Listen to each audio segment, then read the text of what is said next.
Isang magandang maga po muli, mga katrokis at sambayanan karerista. Happy first Friday of the month. Ngayon po ay May 3, 2024, Friday. Kung saan nagbabalik na lang po tayo mga Kelos TV para ihatid sa inyo ang ating mga giya sa araw na to. Meron pong 7 karera naman na papakawalan sa buong araw na to, at ito po'y magsisimula po ng 5:30 ng hapon. Ito po'y bibilangan ng mga halos mga 9 o 8 kalahok sa bawat mga pangarera, at may kaguluhan po ang pagkaka-line up. Kaya sa punto pong ito, kunin nyo na po ang inyong mga pluma at papel upang maibigay ko na po sa inyo ang aking mga giya at maumpisahan na po natin. Salamat po. Karera number 1, ito po ay start po ng winner take all, races 1 to 7.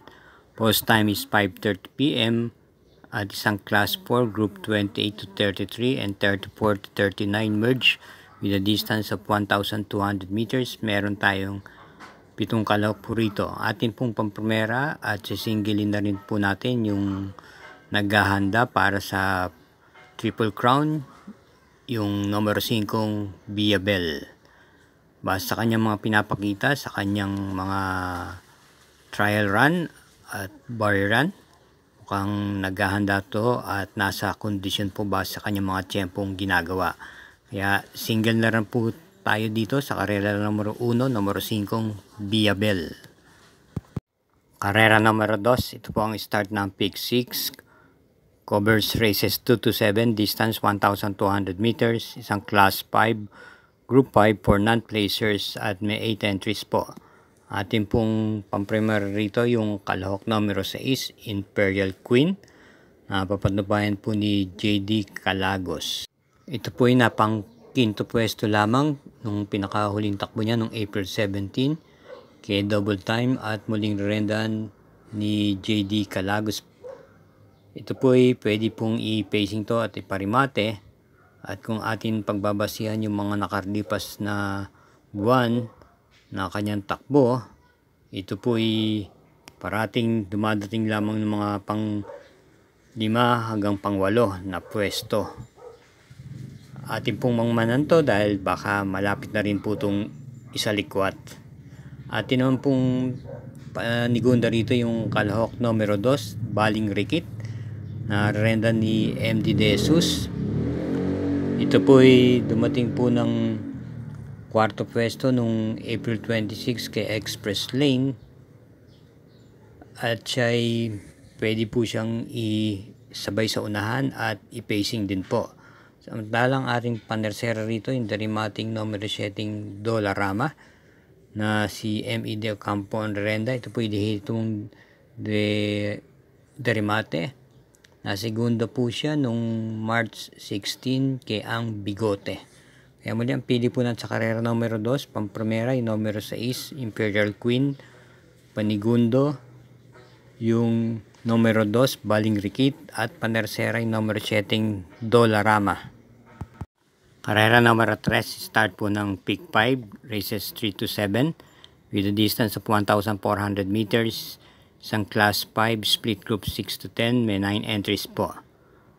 Ating pong first choice dito yung numero 7 La Republica na nagagamayan po ni Pops M. Caballejo. Ito po may angkin tuling at natuturuan na rin po itong iparimate at pwede rin itong ipacing. Ito po'y pandima lang dumating nung April 24 kay Oruti at my dad Bogart. Atin naman pong panigunda rito yung numero 5 Gojigo na renda ni RC Tabor. May angking bilis. Ito po'y nasigunda nung April 20 kung saan inabot na lang po sa meta ni Muni Maniman at natalo lang ng leeg. Ito'y muling papatnubayan po ngayon ni RJ Tabor. At ating panersera po rito ay yung kalahok numero 2 Bonnie Avenue na isang derimate, papatnubayan ni LF De Jesus na tercera pwesto noong April 24 kay Ruti at My Dad Bogart. Siya po'y dumating ng dikit-dikit po halos sila ron. Kaya ang pili po natin sa karera numero 3, pampremera numero 7 La Republica, panigundo numero 5 Go Gigo, at panersera numero 2 Bonnie Avenue. Karera numero 4, ito po'y meron 8 kalahok dito at isang class 5 split group 6 to 10 with a distance of 1,200 meters. Start po ng peak 4, races 4 to 7. Meron po tayong 8 kalahok dito.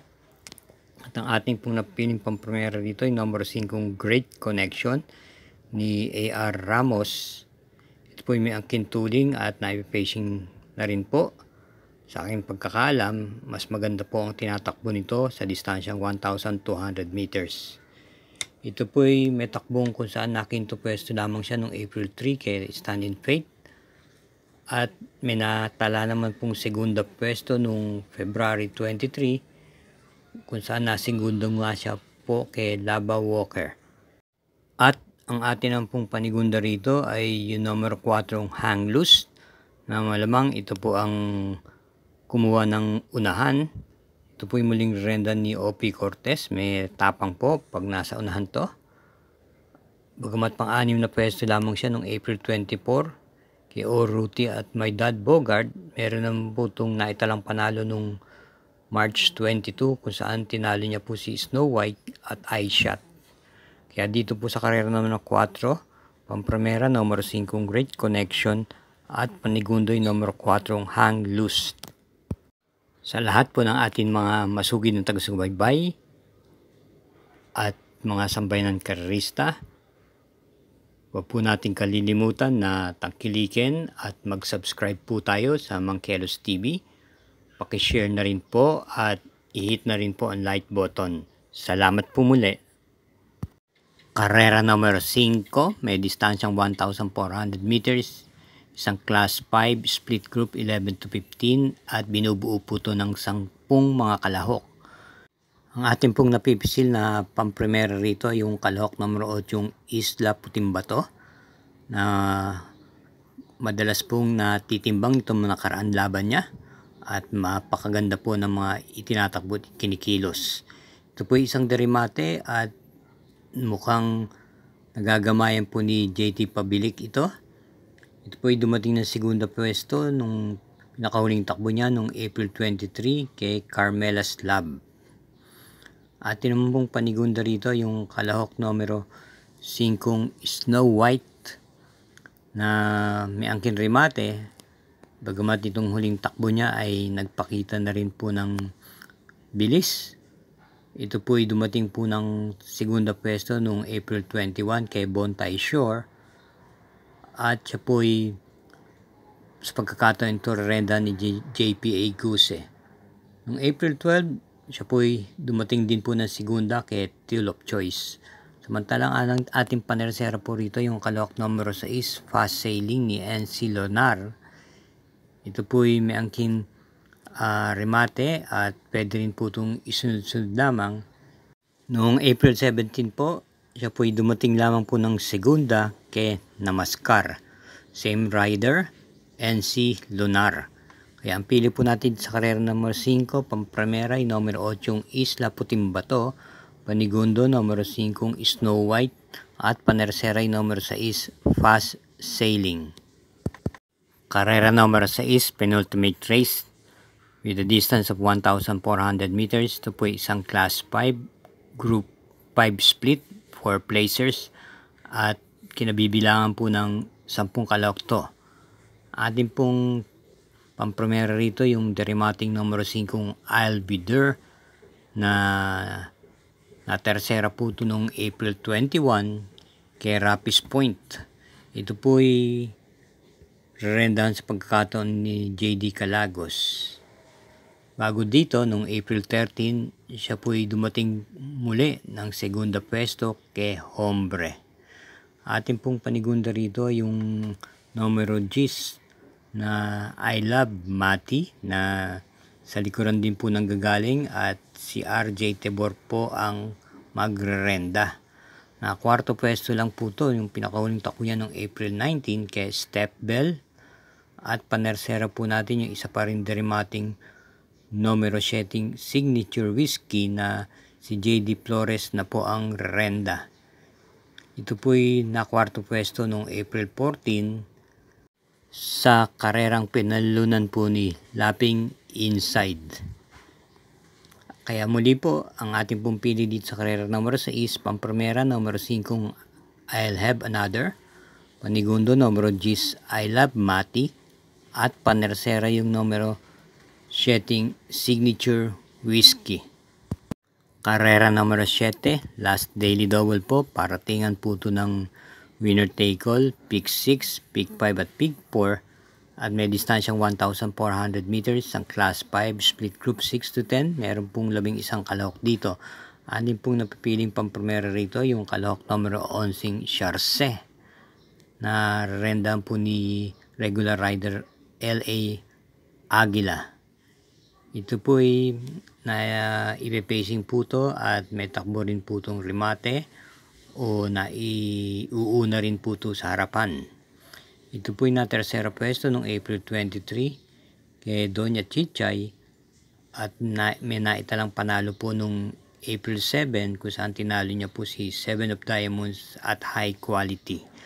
At yun pong panigunda rito yung numero 6, Happy Kid, na pwedeng i-pacing po to at pwede rin naman po itong kumuha ng unahan. Nakinto pwesto lamang po ito noong April 19 kay Advocacy. Same rider pa rin po, Joel Siego ang mamamatnubay. At ang atin naman pong panersera rito yung kalahok numero 10, Caraga Wonder, na may angkin tuling at pag ginusto nasa unahan po. Ito po ay pang-anim lang po dumating noong April 17 kay Gis City. Kaya muli ang pili po natin sa karera numero 7, pampremera, yung numero 11, Charce, panigundo yung numero 6, Happy Kid, panersera yung numero 10, Caraga Wonder. Sa lahat po ng ating mga taga-subaybay at sumusubaybay at gayon din po sa industriya ng pangarera, akin lang pong pinapalala na ang lahat pong ito'y gabay lamang na base sa akin sariling kursunada at pag-aaral. Kayo pa rin po ang masusunod pagdating sa dakong huli. Tulad po ng aking sinasabi, hinay-hinay na po sa paglilibang. Lagi din po tayo mag-iingat sa ating pag-uwi. At again, thank you for watching and good luck.